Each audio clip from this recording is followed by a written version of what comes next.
অতীতে বাংলাদেশে যখন জরুরি অবস্থা কায়েম করা হয়েছে, প্রধানত রাজনৈতিক বিবেচনায় যারা সরকার থাকেন, তাদের রাজনৈতিক বিবেচনায়, তাদের দলীয় বিবেচনায় প্রধানত তারা তাদের ক্ষমতাকে কুক্ষিগত করবার জায়গা থেকে আমাদের এখানে জরুরি অবস্থাগুলো জারি করা হয়েছে। আমরা বিপ্লবী ওয়ার্কার্স পার্টি থেকে যে কথাটা নির্দিষ্টভাবে উল্লেখ করেছি, সেটা হচ্ছে আমাদের বিদ্যমান যে ব্যবস্থা, যদি এটাকে পর্যায়ক্রমে উপজেলা স্তরে যদি আদালতকে সম্প্রসারণ করবার যে সিদ্ধান্ত হয়েছে, তার সাথে জরুরি হবে প্রয়োজনীয় অবকাঠামো তৈরি করা।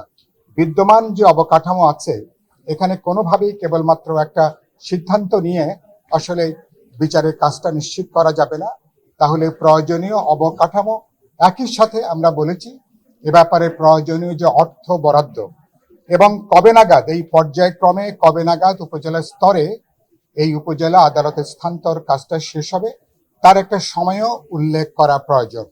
আলোচনা হয়েছে যে তারা অবকাঠামোর ব্যাপারে নীতিগতভাবে সবাই আমরা একমত, প্রয়োজনীয় অর্থ বরাদ্দের ব্যাপারেও একমত। সময়ের ব্যাপারে বলা হয়েছে এটা পরবর্তীকালে নির্বাহী বিভাগে বা প্রয়োজনে যখন আইন প্রণয়ন হবে এটা আলোচনা করে তখন ঠিক হবে। আর বিদ্যমান ব্রিটিশ আমল থেকে শুরু করে এ পর্যন্ত বিভিন্ন চৌকি আদালত যেগুলো আছে, এখন 67-68টার মতন চৌকি আদালত যেগুলো আছে, সেগুলো অব্যাহত থাকবে।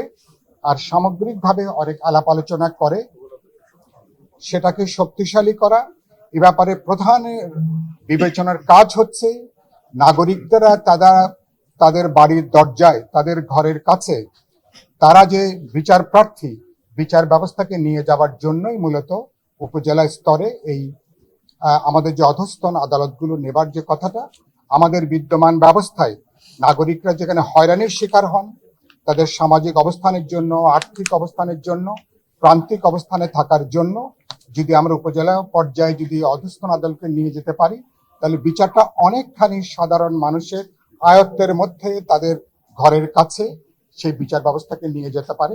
এটা একটা গুরুত্বপূর্ণ একটা আলোচনা। আর দ্বিতীয় পর্যায়ে যেটা আজকে আলোচনাটা শুরু হয়েছে, জরুরি অবস্থা কিভাবে জারি করা যাবে। জরুরি অবস্থা আমার যেটুকু মনে হয়েছে, জরুরি অবস্থা জারির ব্যাপারে হয়তো সাধারণ এটা হয়তো ঐক্যমত থাকবে হয়তো দিন শেষে, কিন্তু জরুরি অবস্থা কোন প্রেক্ষিতে জারি হবে, কিভাবে জারি হবে এবং জরুরি অবস্থা জারি করবার ক্ষেত্রে নাগরিকদের অধিকার বা মানবিক অধিকার সেটা কতখানি স্থগিত থাকবে, এটা একটা বড় একটা আলোচনার বিষয়।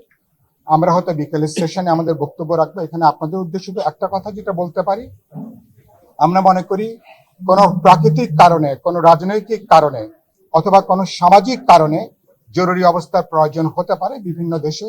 অতীতে বাংলাদেশে যখন জরুরি অবস্থা কায়েম করা হয়েছে, প্রধানত রাজনৈতিক বিবেচনায় যারা সরকার থাকেন, তাদের রাজনৈতিক বিবেচনায়, তাদের দলীয় বিবেচনায় প্রধানত তারা তাদের ক্ষমতাকে কুক্ষিগত করবার জায়গা থেকে আমাদের এখানে জরুরি অবস্থাগুলো জারি করা হয়েছে।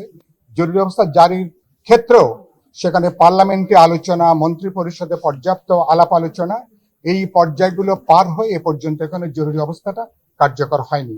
আর শেষ বাক্য হচ্ছে এই ব্যাপারে আমরা মনে করি ক্ষেত্র বিশেষে কোনো কোনো নির্দিষ্ট অঞ্চলের জন্য হয়তো নির্দিষ্ট ব্যবস্থাপনার জরুরি অবস্থা জারি করা যেতে পারে, কিন্তু আমরা মনে করি প্রধানত নাগরিকদের যে স্বীকৃত গণতান্ত্রিক সাংবিধানিক তাদের যে মানবিক অধিকার, সেটাকে আসলে অস্বীকার করে স্থগিত রেখে আমরা মনে করি সেখানে জরুরি অবস্থা আসলে চালু করবার কোনো কারণ নেই। বাংলাদেশ অতীত অভিজ্ঞতা খুবই খারাপ।